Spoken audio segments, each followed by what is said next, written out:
Good evening, ladies and gentlemen, boys and girls. Today we're going to be cooking spaghetti bolognese. Before you moan, this is the best spaghetti bolognese you will ever taste.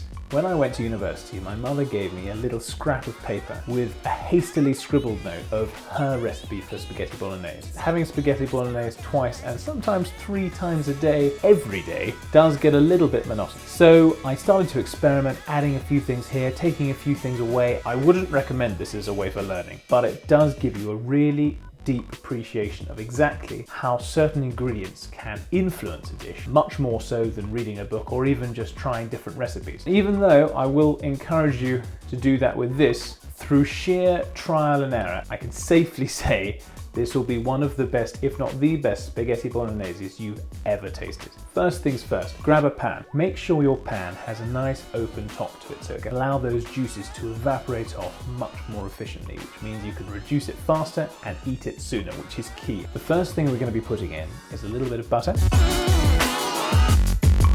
a few glugs of olive oil, and 2 red onions. Incidentally, when it comes to peeling an onion, the easiest way is to chop it straight through the middle from root to tip, and then it'll give you much easier purchase when you're trying to tear off the skin from the top.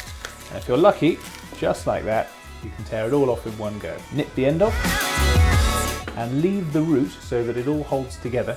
So you can slice it down this way, slice it across, and then chuck the root away. Take your onion, slice lengthways, take the root section, chuck them in.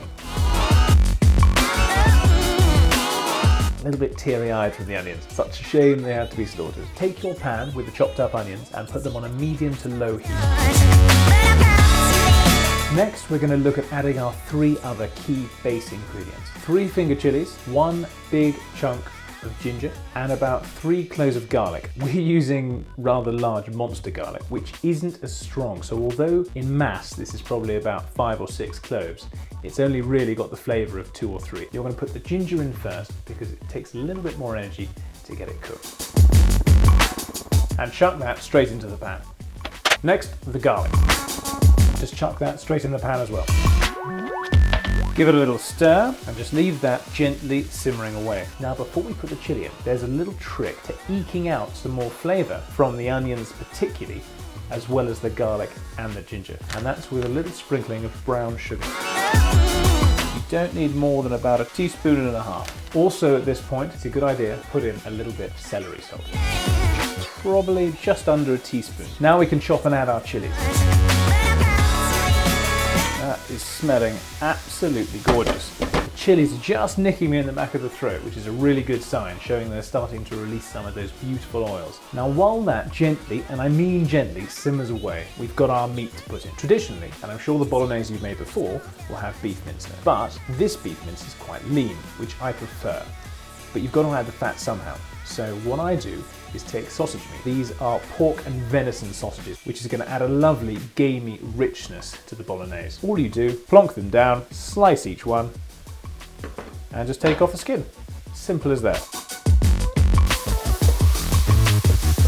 Now I've just had a little look in the pan and the onion's starting to go slightly opaque, which is the sign that it's time to add the meat. Grab all our meat and chuck it straight in.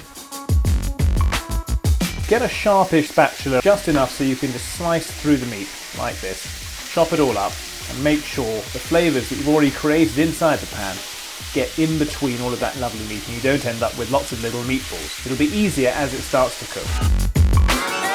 You want to keep turning and chopping all of this until almost all of it has gone a lovely brown colour.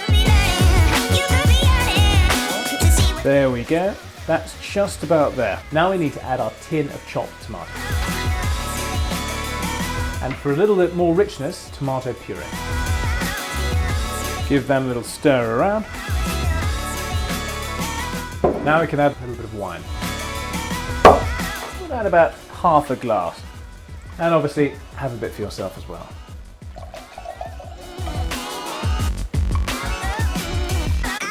At this stage, you can start adding a little bit of extra punch to the flavours. Lea and Perrins and white wine vinegar. With the Lea and Perrins, you want to add just a couple of glugs. With the white wine vinegar, thumb over the end, give it a little drizzle.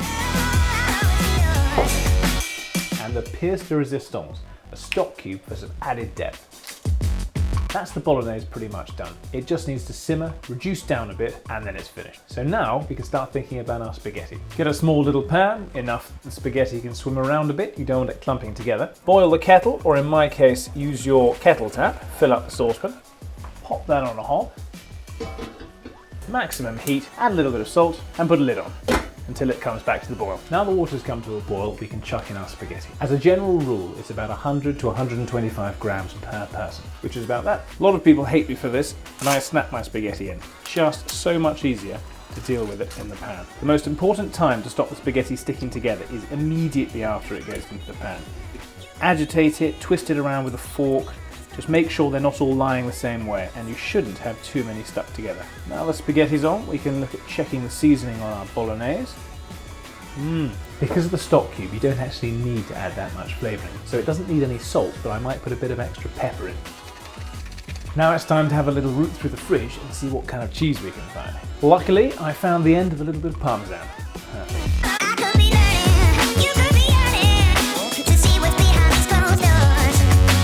As I'm sure you noticed, this is actually linguine we're using. It's nice to have something a little bit different, save having spaghetti every time, but it does take a little bit longer as it's a bit thicker. The Italians like the spaghetti a little bit al dente, which means it's got a tiny bit of a bite in the middle, almost like the middle isn't quite cooked. Personally, I prefer mine a little bit soft, as do most people in the UK, so I'm going to leave mine a little bit longer, even though it is al dente as we speak. And that is perfect. When you're draining the spaghetti, chuck it through a sieve, but before it's had time to completely drain, tip it back into the pan. That stops it becoming sticky and adds a bit of extra moisture to it. There we are, not sticky at all, and the heat will slowly dry that out anyway. Now it's time to plate up. Personally, I always prefer a warm plate. You can have more of a chat with your mates without worrying about your food getting cold. Easy way, chuck it in the microwave. 10 seconds is all it needs.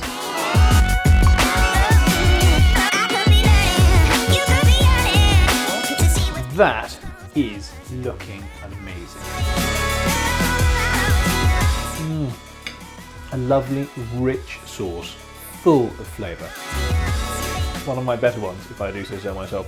Try it, see what you think. Comment below if you've changed anything. I'd love to get into a nice heated debate on how best to make some bolognese. And as always, if you like the video, please, please, please just hit that like button below and subscribe.